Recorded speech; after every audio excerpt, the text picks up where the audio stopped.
bugundan video qo'yishni boshladim.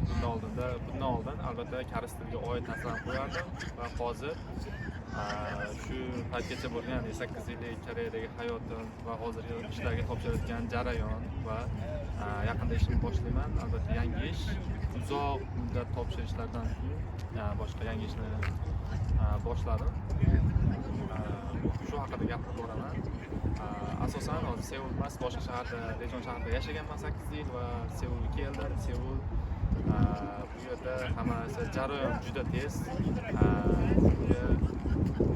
Boshida ko'nikish qiyin bo'ldi va hozirda astoydil surviving mode, ya'ni yashash uchun harakat astoydil ketyapti. Hozirda asosan men kamera gapirishda biroz qiynalaman, lekin hozirgi ishlamoqchi bo'lgan ishim ko'proq men kamerani oldida gapirishimni talab qiladi.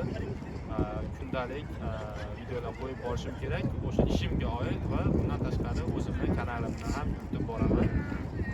Albatta Koreya hayoti, Koreyada o'qish yoki ish tajribalari sizlarga qiziq bo'lsa, albatta kanalimga subscribe qo'yinglar.